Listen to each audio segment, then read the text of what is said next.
자, 두 번째 시간은 우리가 그 현대성에 대해서 한번 이해하는 시간을 갖고자 합니다.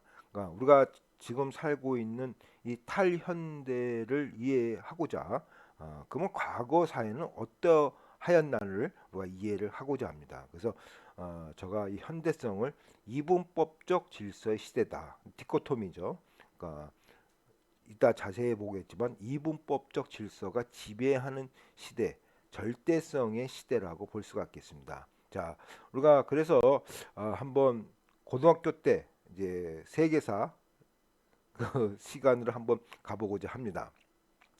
자, 이제 중세 봉건 사회를 우리가 이제 보통 그 서로마 제국이 멸망하는 467년부터 프랑스 시민 대혁명이 일어난 1789년도를 중세 봉건 사회라고 이야기하고 있고, 그다음에 1789년부터 68 혁명이 일어나는 1968년도를 뭐 현대사의 근대사회라고 이야기하고 있습니다. 68년도 이후를 탈현대성.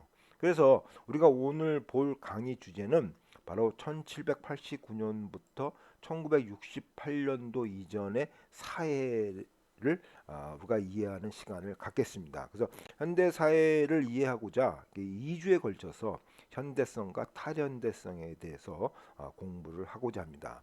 자, 중세 봉건 사회는 그야말로 뭐 신이 중심이 되는 사회고, 모든 사회 현상을 신을 중심으로서 설명하는 사회가 중세 봉건 사회입니다. 예를 들어서 자, 비가 오지 않는다. 지금은 우리가 뭐 기압골의 영향에 의해서 비가 오지 않는다고 설명하고 있지만, 뭐 조선시대 중세봉건사에 보면 뭐 세종대왕이 기우제를 지냈다 이런 말을 이제 우리가 세종실록에서 이제 볼 수가 있지 않겠습니까? 비가 안 오니까 어떻게 한다는 얘기예요? 신한테 비를 내려달라고 기우제를 지내는 겁니다. 그러니까 중세봉건사는 모든 사회현상, 비가 안 오는 그러니까 자연 현상을 신한테 물어서 답을 요하는 거죠. 그러니까 신이 중심이 되는 사회가 중세 봉건 사회죠. 옆에 그려진 모이라 여신, 그러니까 상과 죽음을 지배하는 여신들입니다. 그러니까 운명이 우리가 타고난 운명은 인간의 힘으로 변경시킬 수 없다는 얘기죠. 운명 결정론적인 거죠. 신에 의해서 나의 운명은 다 결정됐다는 얘기죠. 예? 변경시킬 수 없다는 거예요. 내가 암만 노력을 해봤자 신이 주어진 운명에 따라서 나는 살아간다는 얘기예요. 모이라 여신이 준 운명에 따라서 우리는 삶을 산다는 얘기죠. 우리가 또 한번 그 이해할 시간을 가질 것인데, 그 오이디푸스, 그, 어, 소포크레스죠? 저 이름 히포크레스, 죄송합니다. 히포크레스의 이제 3대 비극 중에 하나인 오이디푸스. 거기서 이제 오이디푸스, 이 오이디푸스는 아버지를 죽이고 엄마와 결혼하는 이러한 운명을 갖고 태어났죠. 근데 이분은 이 운명을 벗어나고자 갖은 노력을 다하죠. 그러니까 추방당하고, 그러니까 어렸을 때부터 버려지고 또 자기의 운명을 알고 있기 때문에 그것을 벗어나고자 어떻게 해서든지 이 운명을 벗어나고자 노력하지만 결국에는 아버지를 죽이고 엄마와 결혼하는 것. 이것이 바로 3대 비극 히포크라테스의 오이디푸스 어, 저 왕의 그리 저기 서사죠. 그러니까 중세 봉건사의 특징은 신이 주어진 운명은 인간의 힘으로서 변화시킬 수 없다는 얘기죠. 예?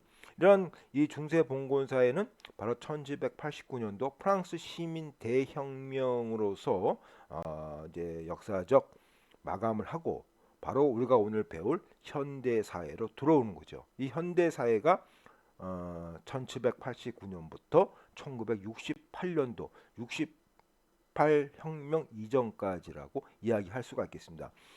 제가 이렇게 연도를 표시한 것은 여러분들이 좀 더 쉽게 이해를 도모하고자 연도를 표시한 겁니다. 이것은 모든 이렇게 보편적인 것은 아닙니다. 저희 나라 같은 경우는 1910년부터 한일 합방이죠. 1910년부터 1980년도가 현대 내지 근대 사회고 80년도 이후가 탈현대 사회라고 할 수가 있겠습니다. 이렇게 그래서 이 연도는 그냥 보편적으로 이렇게 이야기했고 국가별로는 다르다. 고 여러분들이 이해하시면 되겠습니다.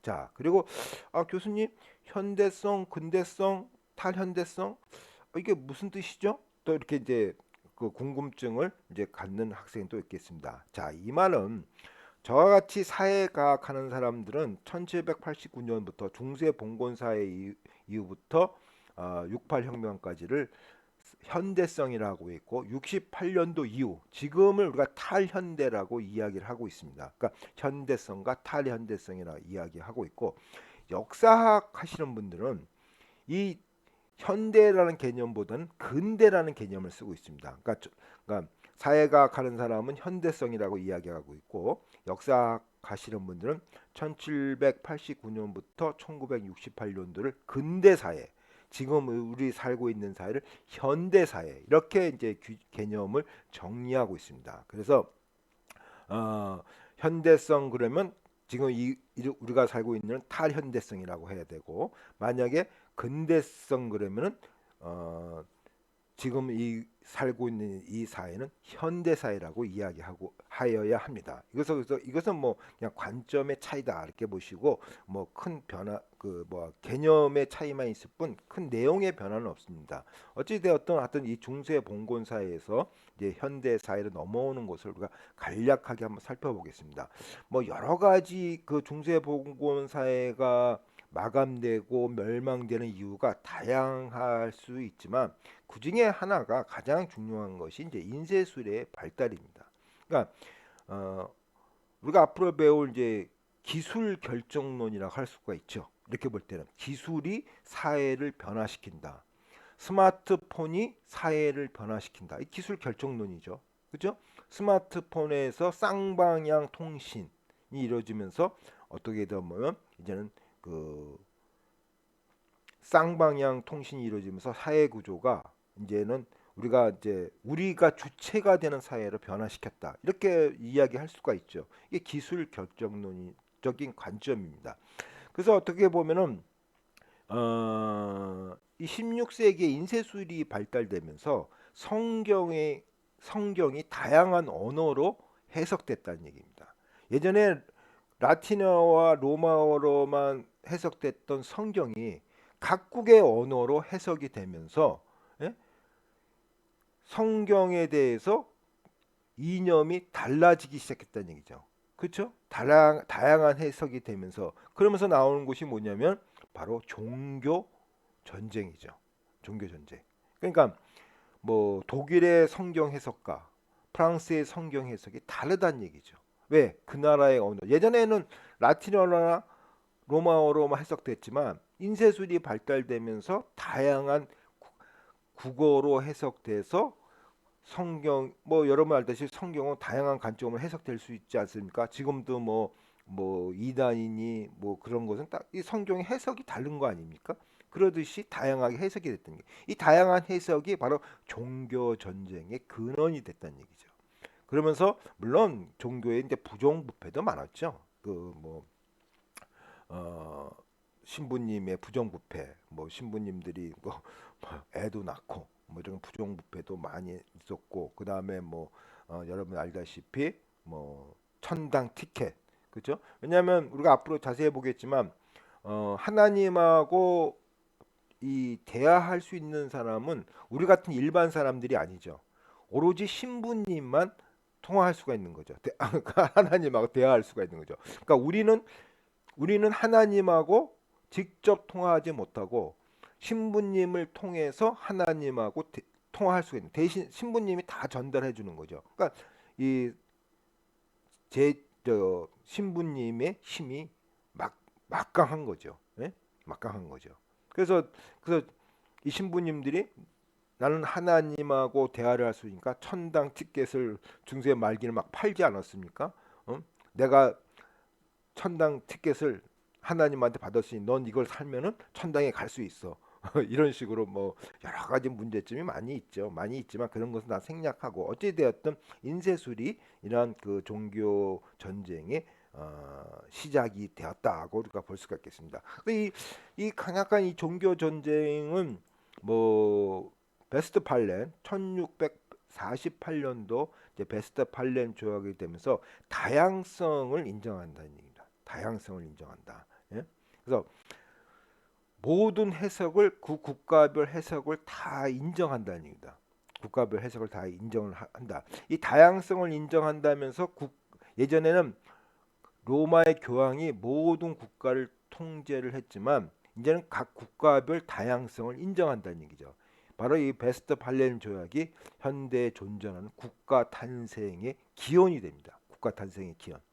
그러면서 이렇게 이제 그 중세 봉건 사회는 이러한 흐름을 거치면서 여러분들이 알고 있는 프랑스 시민 대혁명 1789년도의 혁명으로서 중세 봉건 사회는 이제 마감을 하는 거죠. 그게 프랑스 시민 대혁명이다. 그래서 프랑스 시민 대혁명은 여러분들이 국사 시간에서 배웠듯이 자유, 평등, 박애죠. 응? 자유, 평등, 박애. 어떻게 보면은 자 조선 시대 때의 양반 사회는 귀족이 지배하는 사회죠. 그러면서 자 귀족은 신분 사회죠. 신분 사회죠. 이 신분 사회가 타파됐다는 얘기죠. 자유 모든 사람은 법 앞에서 평등하다. 예? 모든 사람은 자유스럽다는 얘기죠. 뭐 신분 사회에 이 조선 시대 신분 사회 그다음에 이게 이제 그 계층 사회죠. 신분 사회는 다시 얘기해서 여러분들 충양전을 보세요. 충양전을 보면 어 방자 방자는 바로 관노비입니다. 관노비입니다. 그러니까 이 친구는 관노비는 이동의 거리가 없어요. 그러니까 이도룡이 서울로 올라가지만 방자는 관노비니까 거기에 소속되어 삽니다. 마음대로 거주 이전의 자유가 없다는 얘기죠. 그러니까 이 거주 이전의 자유는 양반과 일반 평민만 갖고 있고 노예들은 거주 이전의 자유가 없는 거죠. 그렇죠? 이게 신분사회죠. 근데 모든 사람 노예도 이제는 거주 이전의 자유를 주는 거죠. 이게 프랑스 시민 대혁명. 그러니까 신분사회 계층사회에서 평등사회로 넘어가는 관점이 바로 근대 현대의 시작이라고 할 수가 있겠습니다. 그러니까 모든 사람이 평등하다. 예? 그래서 우리가 자세히 보겠지만 이 프랑스 혁명이 자유의 문제를 한번 우리가 고찰하는 시간을 갖고 있습니다. 자, 프랑스 시민 대혁명 우리가 보통 이야기하고 있는데 이때 시민이라는 개념은 자본가 계급, 부르주아지 계급을 의미합니다. 부르주아지 계급을 의미합니다. 그러니까 자본가 계급이 혁명을 일으켰다는 얘기죠. 우리나라의 관점으로 볼 때 보부상 계층이 혁명을 일으킨 거죠. 자, 당연히 자본가 계급, 귀족 계급과 보부상 계급의 경쟁, 귀족 계급과 부르주아 계급의 경쟁, 이 경쟁에서 부르주아 계급이 이긴 거죠. 그러면서 부르주아 계급은 그야말로 그 시대에는 귀족 계급의 신분, 보부상 신분이니까 신분을 당연히 타파시켜야 되죠. 그렇죠? 그리고 시장에서의 자유. 그래서 자유를 제1순위로 두는 거죠. 그러니까 여러분들이 여기서 고민을 해야 됩니다. 그럼 프랑스 시민 대혁명이 정말 보편적인 우리의 삶을 신장시키고자 자유를 주장한 거냐? 아니면 자본가 계급이 귀족 계급을 타파하고 그러니까 기존의 기득권 세력을 타파하고 시장에서의 거래의 자유를 획득하고자 자유를 들고 나오지 않나 이런 것도 여러분들이 고민을 해야 해야 된다고 생각합니다. 말이 막 저기 잘 안 나오네. 뭐 더 나아가서 여러분들 링컨 대통령은 뭐 그야말로 이제 정말 박애주의자입니다. 박애주의자고 노력하는 분이시고 보지만 자 링컨의 그 어떻게 토대는 북부죠. 그 다음에 남부. 자 미국을 보면 자 남부는 농장지대예요. 여기는 뭐야? 농장지대니까 노동력이 상당히 필요해. 이 노동력을 흑인 노예로 충당하면서 거점으로서 이루어진 사회고, 북부는 공장지대예요. 그렇죠? 여기는 노예가 아니라 노동자들, 우리 같은 일반 평민들이 농자 노동자에서 공장을 중심으로서 움직이는 사회입니다. 자, 링컨이 노예 해방을 주장했어요. 자, 아까도 했죠. 노예는 거주 이전의 자유가 없어요. 자, 링컨 대통령의 토대는 북부 공장지대입니다. 자, 노동자의 임금을 줄이기 위해서는, 자본가가 많은 이익을 얻기 위해서는 그야말로 노동자 풀이 커져야 됩니다. 남부의 노예들이 거주 이전의 자유를 가져서 북부의 공장의 노동자로 올 수 있게끔 터전을 마련해야 된다는 얘기죠. 그러니까 여러분들이 고민할 것은, 자, 링컨 대통령은 박애주의자고 노예 해방을 시킨 대통령이었지만, 가만히 우리가 또 파고 들어가면은, 그렇죠? 자, 아까 사회학적 상상력이죠. 개인적인 박애주의자였지만 가만히 우리가 구체적으로 파고 들어가면은 이러한 사회 구조적인 면이 있다는 얘기죠. 예? 이러한 것을 여러분들이 이제 고찰을 해야 된다는 얘기입니다. 자, 어찌 되었든 이렇게 프랑스 시민 대혁명을 통해서 아, 중세 봉건 사회는 마감을 하고, 자, 현대 사회로 이제 들어왔습니다. 그래서 현대 사회를 우리가 보통 여러분들의 이해를 돕고자 1789년부터 1968년도. 자, 우리나라는 몇 년도라 그랬죠? 우리나라는 뭐 여기다 쓰죠. 뭐 우리나라는 대한민국은 어떻게 되죠? 대한민국은 어떻게 되죠? 어떻게 돼요? 1910년부터 1980년을 의미한다고 볼 수가 있죠. 그러니까 그래서 이 현대, 물론 현대성을 영어로 해석할 때 모더너티, 모더니즘 뭐 여러 가지로 쓸 수가 있지만, 여기에서는 모더너티라는 개념으로서 한정하면서 보고 있습니다. 그래서 모더너티인 현대성은, 자, 르네상스와 계몽주의 결과로 이루어지는 프랑스 시민 대혁명의 시대적 패러다임. 자, 패러다임이라는 것은 그 시대의 지배적인 관점이라는 얘기입니다. 지배적인 관점. 우리가 앞으로 보겠지만 이데올로기의 패러다임이죠. 예전에는 자유주의, 그 다음에 뭐예요? 사회주의, 지금은 신자유주의 패러다임. 지금의 우리나라 사회 구조의 가장 기본적인 패러다임은 신자유주의죠. 구조조정, 경쟁. 신자유주의가 지배하고 있는 거죠. 그래서 우리나라는 경쟁이고 구조조정이죠.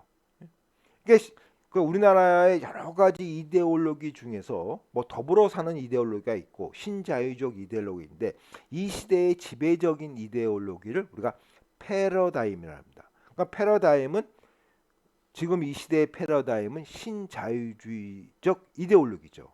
그러니까 현대 사회가 그 시대의 시대적 패러다임으로 등장했다는 얘기죠. 신의 지배에서 벗어나 인간의 이성을 중심으로, 아까도 얘기했지만 비가 안 온다, 기우제로 설명했지만, 이제는 뭐야? 이성에 의한 자연과학으로서 자연과 사회 현상을 설명했다는 얘기죠. 그리고 법칙을 발견했다. 과학의 발전을 가져오는 거죠. 그렇죠? 자연에 대한 법칙을 발견하고 화학의 발전을 가져오는 거죠. 그래서 신중심 사회에서 인간 이성 중심 사회로 변화되는 것이 현대 사회의 특징이라고 할 수가 있겠습니다. 여러분들이 고등학교 때 배웠던 계몽주의 시대를 거쳐 인간 중심으로 사회가 변했다. 이것은 신중심에서 인간 중심으로 변했다는 얘기죠.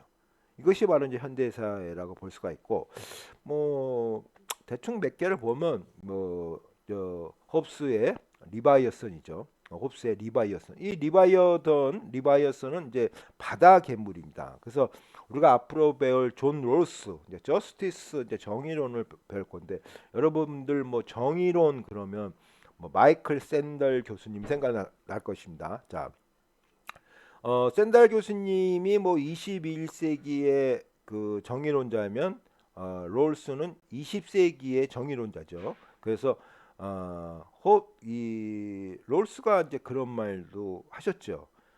홉스보다 위대한 사람은 많다. 그러나 리바이어선보다 더 위대한 작품은 없다. 그렇게 평가할 정도로 이 리바이어선은 아주 뭐 중요한 근대의 대표적인 책이라고 할 수가 있겠습니다. 하여튼 요 리바이던은 바다 괴물입니다. 요게 리바이선이에요. 리바이던이고 이 바다 괴물이 육지 괴물 저 이름을 잊어먹었습니다. 육지 괴물과 싸워서 이기는 겁니다. 자, 오른손에는 칼을 들었고 왼손은 이 신부, 그러니까 뭐 제사장들이 듣고 있던 지팡이입니다. 그래서 바로 칼로서 이 리바이던이 중세 봉건 사회를 무너뜨렸다는 것을 의미하고 있고, 가장 중요한 것은 요 비늘입니다. 이 바다 괴물이니까 요 몸이 다 비늘로 돼 있죠. 요 비늘이 다 국민이에요. 사람의 얼굴로 다 돼 있습니다. 표지에. 이것은 뭐냐? 이제는 국가라는 것이 제사장, 교황에 의해서 결정되는 것이 아니라 국가라는 것은 바로 국민의 힘에서 나온다. 우리가 지금 대통령 선거를 앞두고 있지만 국민의 힘에서 국가가 탄생된다. 국민의 힘에서 지배자가 탄생된다. 그것을 의미한다고 이야기할 수가 있겠습니다. 이게 비늘이 다 국민입니다. 그래서 여러분들이 한번 시간 나면은 한번 홉스의 리바이스턴을 한번 읽어 보시면 되는 거고. 자, 또 두 번째 우리의 이제 영웅, 가장 이 감옥에서 많이 해자되는 마르크스. 자, 여러분들 뭐 칼 마르크스 그러면 공산당 뭐 이렇게 이야기하고 있지만 그래서 뭐 소련의 멸망과 더불어서 마르크스의 학문도 사라졌다 이렇게 뭐 이야기하고 있지만 그건 잘못된 겁니다. 자, 마르크스는 신자유주의 이후에 우리가 지금 지배적인 패러다임이 없는데 신자유주의 이데올로기에 등장할 패러다임으로서 조심스럽게 뭐랄까 예견한다 그럴까 추측할 수 있습니다. 자, 이 마르크스의 경제가 여러분들 복지국가면 어디죠? 복지국가가 어디예요? 그렇죠? 고등학교 때도 배웠죠. 스칸디나비아 상국이 복지국가죠. 아주 뭐 행복하게 살고 있죠. 자, 마르크스의 경제학을 가장 가깝게 실천하고 있는 국가가 바로 스칸디나비아 상국입니다. 스칸디아 상국. 예? 그러니까 여러분들 스칸디아 상국 다시 얘기해서 마르크스의 경제학을 가장 가까이 지금 실천하고 있는 국가가 소련이고 중국이고 북한이 아니고 바로 스칸디나비아 상국입니다. 그러니까 마르크스 is back입니다. 이제 그거를 또 염두에 두고 하여튼 이분은 또 그런 말을 공산당 선언에서 했죠. 자, 중세 봉건사의 모든 것은 이제 공기 속으로 들어갔다. 신들은 불경스럽게 되었고, 그렇죠? 신들은 인간은 마침내 냉정한 사리 분별 이성이죠. 로서 직면하도록 강요되었다면서 바로 중세 봉건 사회가 무너지는 것을 일목요연하게 표현하고 있다고 볼 수가 있겠습니다. 자, 어찌 되었든 이 현대 사회 우리가 그 68년도 이전의 사회는 아까도 얘기했지만 이성에 의한 이분법적 질서의 시대죠. 이 요게 예전에는 신이 여기에 있었지만 예전에 여기선 신이죠. 그쵸? 이전에는 뭐 여러분들 이전에는 이제 신이죠. 그쵸? 이전 시대에는 신이죠. 신이 중심으로서 정과 반을 구분했죠. 아까도 했지만 신을가 통화할 수 있는 사람은 나는 아니고 누구예요? 제사장, 신부님만이 신과 통하니까 신부님의 말이 신의 말이죠. 여기서 정과 반이 구분되는 거죠. 그래서 현대 사회에 오면서 이 신의 자리 대신에 이성이라는 것이 자리를 잡았다는 거죠. 그렇죠? 이성이라는 것이 자리를 잡았다는 얘기죠. 이성에 의해서 정과 반이 구분됐다는 얘기죠. 어떻게 보면 절대성 시대가 절대성의 시대에서 신중심의 절대성 시대에서 이성의 인간의 이성에 의해서 옳음과 그름을 판단하는 이분법적 질서의 시대에 들어왔다는 얘기죠. 그래서 정이 있으면 반이 있고 남성이 있으면 여성이 있고 서양이 있으면 동양이 있고 그렇죠? 이분법적 질서죠. 다시 해서 절대성이 지배. 이쪽은 어떻게 됐는 게 절대적인 진리죠. 이쪽은 잘못된 진리죠. 그래서 여러분 어떻게 보면 오리엔탈리즘, 제국주의 다 이것이 어떻게 됐냐면 이런 이분법적 질서에 의해서 탄생되는 거죠. 자, 제국주의라는 것은 여러분들 뭐예요? 서양의 선진 문화를 동양의 미개 문화를 전파한다는 이데올로기로서 제국주의가 탄생됩니다. 그러니까 서양의 지네들이 갖고 있는 문화는 옳은 것이고 동양의 미개 문화는 그르다. 이것을 우리가 전파시켜서 서양의 선진 문화를 전수한다는 얘기죠. 자기네 것이 옳다는 얘기죠. 여러분 알다시피 뭐 남녀 차별, 예? 남성이 있으면 여성. 우리가 앞으로 보겠지만 지금 젠더 갈등, 이 젠더 갈등도 어떻게 보면 구태의연한 이분법적 질서에 의한 하나의 사회적 현상이라고 설명할 수가 있겠죠. 구태의연한 거죠. 남자와 여자의 구분, 이게 이분법적 질서죠. 옳음과 그름의 그름. 하여튼 우리가 이 다음 주에 이제 니체는 옳고 그름은 이 세상에 존재하지 않는다 이렇게 얘기를 했죠. 어쨌든 이 시대에는 이성에서 옳고가 그름이 있죠. 예? 옳고가 그름. 이분법적 질서고 절대적 진리의 절대성의 시대죠. 다시게 우리가 좀 보면은 자 여러분들은 내가 그 조금 시간에도 상대 평가를 했지만 모든 점수가 상대 평가로 이고 있죠. 저가 대학교 다닐 때는 우리 때는 절대 다 절대 평가예요. 저희 때는요. 저가 대학 다닐 때는. 그러니까 90점이 넘으면 다 A예요. 지금은 90점이 넘어도 A를 받을 수가 없는 거죠. 상대 평가에 의해서. 왜냐하면 퍼센트에 의해서 비율이 나눠지는 거죠. 그렇죠? 예전에는 그렇게 평가를 안 했다는 얘기죠.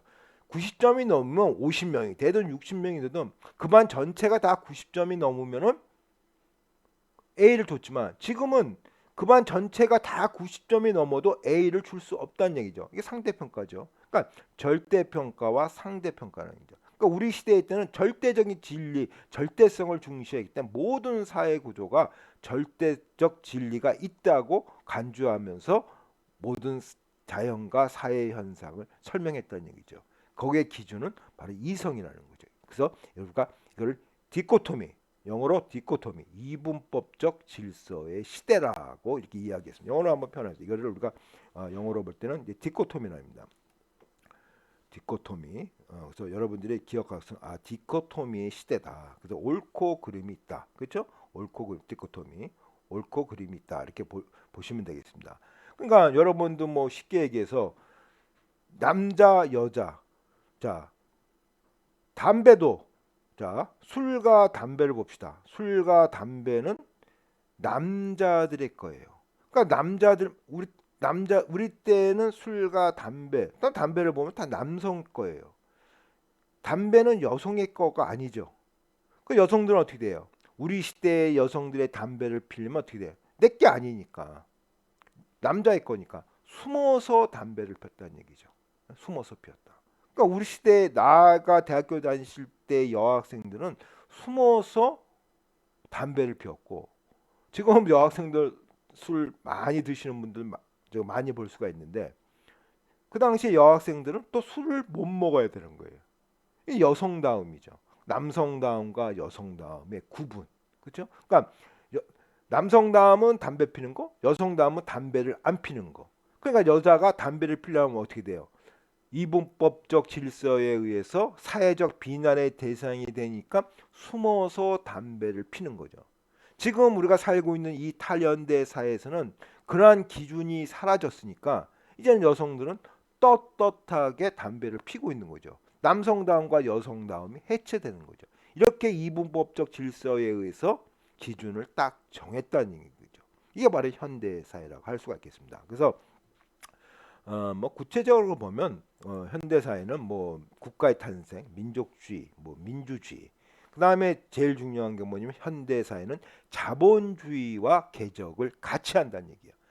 바로 중세 봉건 사회에서 자본주의 시대로 넘어올 때의 그 시대의 시대적 패러다임은 바로 현대성이라는 얘기죠. 자본주의하고 같이 쾌적을 해요. 예? 자본주의. 그래서 시장 경제, 자본주의, 관료주의가 현대성과 같이 쾌적을 한다. 이것이 우리가 가장 그 뭐 또 중요하게 생각할 거고 아까도 했지만 합리성, 이성, 그다음에 신에서 벗어났다. 신의 신성스러운 것은 모두 불경되었다는 마르크스의 이야기처럼 탈주술화 현상. 그렇죠? 이제는 기우제에 의해서 설명하지 않는다는 얘기죠. 이런 시의 사회 현상이 일어났다는 얘기죠. 저희가 2차 시에서 제가 1조 2차 시에서 강조하는 것은 이런 사회 현상보다는 바로 철학적 배경입니다. 그래서 철학적 배경을 보면 여러분들 알다시피 계몽주의가 뭐 데카르트, 칸트 이런 분들이 현대성을 집대성한 철학자라고 이야기할 수가 있겠습니다. 탈현대성은 니체가 집대성했지만 현대성을 집대성한 사람은 데카르트와 칸트라고 할 수가 있겠습니다. 자, 르네 데카르트는 이분은 어떻게 저기 생각을 했냐면은 자, 우리는 이성을 갖고 태어났고 정신을 갖고 태어났다. 이성과 정신은 누가 주었냐? 벗어나지 못하냐? 이건 신이 부여했다. 신이 오로지 인간에게만 부여했다는 얘기예요. 그러니까 동물한테는 부여가 안 돼 있는 거예요. 동물한테는. 그러니까 동물은 아픔도 고통이 없는 거예요. 그러니까 하나의 객체하러 보는 거죠. 그렇죠? 그러니까 여러분들 생태학적인 관점이라는 것은 인간도 자연의 한 요소로서 더불어 사는 거죠. 그렇죠? 생태학적인 관점이죠. 동물이라는 것이 하나의 인간의 부속품이 아니라 생태학적인 관점에서 더불어 사는 종이죠. 근데 데카르트는 요렇게 그러니까 쉽게 해서 이성과 정신은 오로지 인간에만 갖고 있고 동물은 없다 이거예요. 그러니까 동물이라는 것은 인간의 부속품에 불과하는 거죠. 그렇죠? 부속품입니다. 이성과 정신은 신이 우리한테 줬고 오로지 인간만 갖고 있다는 얘기죠. 그러니까 어떻게 보면 신에서 벗어난 맞죠. 이 1956년도의 분이니까 어떠한 그 한계가 있고 또 어떻게 보면 거기서 뭐 신이 또 이성을 하고 신을 너무 배척하면은 갈릴레이처럼 재판에 끌려갈 위험도 있고 뭐 어떻게 보면 좀 피해 가지 않았냐 그런 느낌도 있습니다. 하여튼 정신 그래서 보통 우리가 정신을 그 저기 뭐냐면 좀 길어지니까 빨리 하겠습니다. 어, 저기 소크라테스는 정신을 상상력, 정신이 뭐냐? 상상력, 그다음에 이성, 세 번째는 기억 이렇게 이제 얘기하고 있고 제1의 성질, 제2의 성질. 자, 아리스토텔레스는 존재를 규명할 때 감각에 의해서, 그러니까 우리가 보고 있는 이 뭐 이목구비죠. 그러니까 눈, 뭐 냄새, 이목구비로 우리가 보고 있는 눈으로서 존재가 결정난다는 얘기죠. 이것이 이제 감각에서 존재를 알 수가 있다는 얘기죠. 여러분들이 지금 앞에 있는 저는 이제 노트북을 갖고 있죠. 눈에 의해서 이거 노트북이다 이렇게 결정이 난다는 얘기죠. 예? 근데 데카르트는 아니란 얘기예요. 부정해요. 우리 존재는 그죠? 나는 생각한다 고로 존재. 나의 존재는 감각에 의해서 결정나는 것이 아니라 생각, 이성에 의해서 존재가 결정난다는 얘기죠. 다시 얘기해서 여러분 사과가 빨갛다. 지금 우리 인간의 눈으로는 사과가 빨갛죠. 만약 자외선을 볼 수 있는 도마뱀이 사과를 볼 때 사과가 빨가냐 이거예요. 사과의 색은 모른다는 얘기예요. 감각으로서. 그렇죠? 아니 사과 우리가 볼 때 인간의 눈으로 사과는 빨갛지만 자외선을 보는 도마뱀의 눈으로 사과를 볼 때는 사과색은 어떻게 보일지 모른다는 얘기 아닙니까? 그러니까 사과의 원색은 뭐냐 이게. 눈, 감각에 의해서 존재가 결정나지 않는다. 사과의 색은 이성에 의해서 결정이 난다는 얘기죠. 그 얘기를 한 겁니다. 그래서 사과가 빨갛다는 것은 제2의 성질. 그죠? 사과가 진정한 색깔이 무엇이냐? 이성에 의해서 결정나는 것이 제1의 성질. 뭐 여러분들 원을 봅시다. 원이라는 것이 이 세상에 존재하지 않죠. 그렇죠? 존재하지 않죠. 동그라미면 우리가 원이라 그러지만 진정한 원은 존재하지 않는 거죠. 진정한 원은 존재하지 않는 거죠. 현상에서의 원은 제2의 성질이고 진정한 원은 제1의 성질이죠. 이건 우리가 원은 동그랗구나 이성에 의해서 결정난다는 얘기죠. 이분법적 질서 이따 볼 존재계와 생성계의 구분을 엄연하게 구분하고 있다는 얘기죠. 플라톤의 이데아를 또한 응용하고 있다는 것을 볼 수가 있습니다. 이따 자세히 한번 보겠습니다. 여기 죄송합니다. 넘어갔네요. 그래서 플라톤의 플라톤의 요 이데아, 요 플라톤의 동굴의 비유, 요거는 존재 영역이죠. 요 말로만 봅시다. 존재 영역이고 이 플라톤이죠. 동굴의 비유죠. 이 존재 영역이에요. 근데 우리 인간은 요 촛불에 비친 그림자만 보고 산다는 얘기죠. 뒤를 돌아볼 수가 없으니까. 요게 생성의 영역이죠. 생성의 영역. 이게 동굴의 비유입니다. 존재의 영역. 그러니까 이데아라는 것이 원래 존재의 영역이고 우리는 그냥 생성의 영역이 살아있는. 그러니까 플라톤의 그리스 이 형이상학적 분류예요. 이분법적 질서가. 그래서 존재의 영역은 신, 개인, 남성, 정신, 생성의 영역은 이렇게 구분되는 얘기예요. 이것을 이제 그대로 계승을 한 거죠. 데카르트가 제1의 성질, 제2의 성질로 계승한 거죠. 어찌 되었든 이분은 여러분 알다시피 나는 생각한다, 고로 존재한다. 나는 생각한다, 고로 존재한다는 것은 아까도 얘기했지만 어떻게 보면 이성이 있기 때문에 존재한다. 그러니까 인간은 존재한다는 얘기죠. 이성에 의해서 사리 분별을 판단해서 존재를 규명한다는 얘기죠. 아까도 얘기했지만 사과가 빨갛다는 것은 아리스토텔레스처럼 감각에 의해서 존재를 규명하는 것이 아니라 이성에 의해서 사과는 어떠한 색이라고 빨갛다고 우리가 보고 결정한다는 얘기죠. 조금 전에 비유했던 원이라는 것은 이 세상에 존재하지 않는다는 얘기예요. 우리는 인성에 의해서 그냥 원은 동그래. 한 원점에서 같은 각으로서 있는 점들의 집합이야. 그러니까 이 존재하는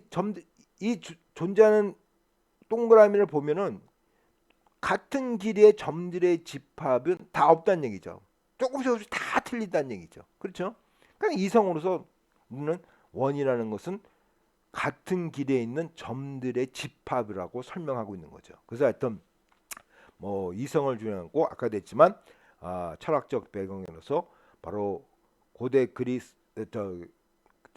말이 좀 헷갈리는데 소크라테스 그러니까 히랍 시대의 소크라테스 그 다음에 플라톤의 형이상학적 이분법적 질서를 그대로 답습하고 거기에 대해서 새롭게 응용을 했다고 볼 수가 있겠습니다. 자, 어찌되었든 이러한 이분법적 질서는 칸트의 정원명법에 의해서 이제 확실히 자리를 굳히죠. 그래서 칸트는 선이 있다 이게 도덕이 있다. 그럼 선이 뭐냐? 선은 누구나 모두 그러니까 개인의 법칙을 우리가 칸트는 준칙이라고 했어요. 준칙이라고 했는데 선이라는 것은 모든 사람이 도덕 법칙으로 받아들일 수 있는 하나의 사실, 팩트다 이거 하나의 사실 팩트. 선은 존재한다 이거예요. 이분법적 질서에서 선은 존재한다. 예? 선은 존재한다. 그리고 이 정원문법이 뭐냐면 선과 도덕 법칙에 대해서 인간은 그럼 우리가 선과 도덕 법칙은 하나의 사실로 등장하고 있죠. 하나 사실이 있는 거예요. 길 가던 쓰러져 있는 노인을 부지켜서 세워서 목숨을 살렸다. 이게 선이라 이게 누구나 모두 이렇게 도덕 법칙을 한다는 얘기예요. 그렇죠? 이게 도덕 법칙만 간주할 때 칸트는 뭐냐? 누가 그러한 행위를 하는 것은 예? 그러한 행위를 하는 것은 그 선함에 대해서 이런 그 남을 도와주는 행위에 대해서 뭐라는 얘기예요? 자율적으로 한다는 얘기예요. 자율성으로 하는 자유 의지가 있다는 얘기예요. 자율적이라는 얘기예요. 그다음에 존경, 그 의무, 자율성, 존경, 의무. 그러니까 선에 대해서 자율성과 존경스럽고 의무, 그죠? 그러니까 그렇게 하는 일이 존경한다 이게 존경. 도덕법에 존경해야 되고 또 그걸 해야 되는 의무가 있다는 얘기예요. 의무가 있다. 그러나 이 모든 것은 자율적으로 이루어져야 되니까. 그래서 인간은 자유의지가 있기 때문에 그것을 당연히 해야 된다는 얘기죠. 그래서 이게 바로 정언명법이에요. 인간은 자유의지가 있고 자율성이죠. 당연히 그 성과 도덕에 대해서 존경과 의무로서 그것을 행해야 된다. 이게 정언명법이에요. 그죠? 정언명법. 그래서 도덕법칙에 대한 존경심으로서 의무적으로 행해야 된다. 이게 칸트의 정언명법이에요. 성과 도덕이라는 것은 있다. 이것은 그 선에 대한 존경과 의무로서 우린 자율적으로 해야 된다 이게 정언명법이에요. 인간이라는 것은 선에 대해서 정언명법대로 행해야 된다는 얘기예요. 선을 추구해야 된다는 얘기예요. 예? 근데 이체는 아까도 했지만 선은 없어. 응? 선은 없어. 이제 이렇게 얘기하는 거죠. 선은 없다. 우리가 다음 시간 자세히 어찌 됐든 이분법적 질서가 지배적인 시대다. 그래서 이성에 의해서 자연을 지배하고자 했죠. 자연 현상을 해서 법칙을 만들려 했고 동물들은 하나의 인간의 부속품에 불과한 거죠. 이것을 우리가 이제 체계학적 관점이라고 합니다. 체계학적 관점. 부속품으로서 보는 거죠. 인간은 그러니까 동물들은 하나의 소모품이에요. 여러분 알다시피 소모품이니까 동물은 이성과 정신이 없어요. 이 친구들은 우리에 가둬놔도 이성과 정신이 없기 때문에 아무런 판단력이 없죠. 그러니까 우리에 가둬놔도 만약 인간을 우리에 가둬놓은 것이다. 우리는 이성과 정신이 있으니까 참 고통스럽죠. 근데 이 친구들은 우리에 가둬놔도 이성과 정신이 없기 때문에 이것이 고통스러운 건지 모른다는 얘기죠. 부속품으로 보는 거죠. 그러니까 동물원에 다 가둬놓고 인간이 즐기기 위한 하나의 부속 보는 거죠. 그렇죠?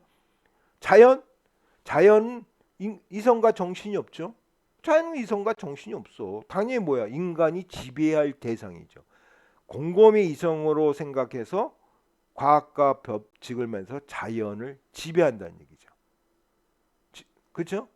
이게 바로 현대성이죠. 자연을 지배하기 위해서 여러분 알다시피 뭐요?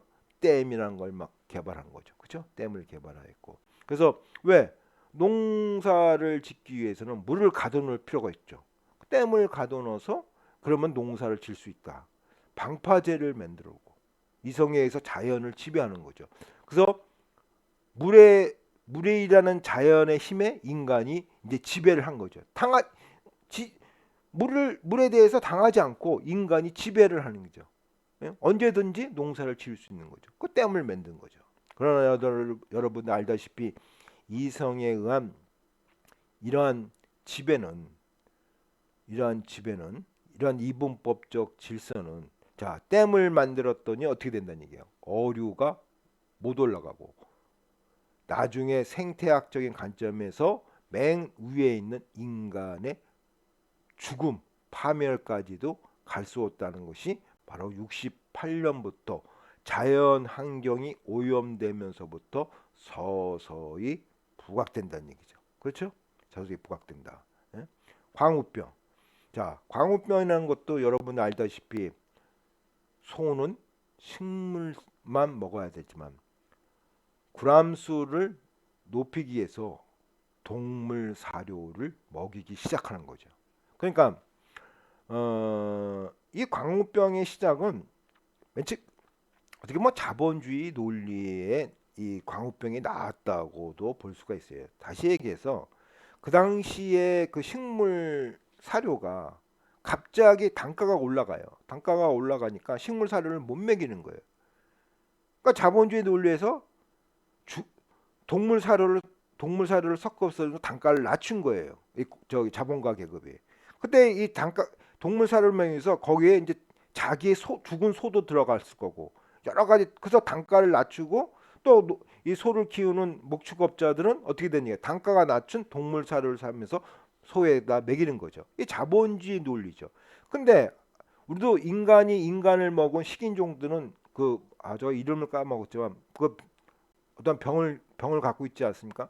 소가 소를 먹은 거죠. 이게 광우병이죠. 광우병. 이 광우병이죠. 그래서 이 광우병이 또 인간에 전파될 수 있는 위험성도 있고. 그러니까 어떻게 되냐면 반성이죠. 이성에 의해서 이분법적 질서가 지배하던 시대에 의해서 자연과학이 발전했다고 했지만 점점점 반성의 시대로 들어오기 시작하는 거죠. 그렇죠?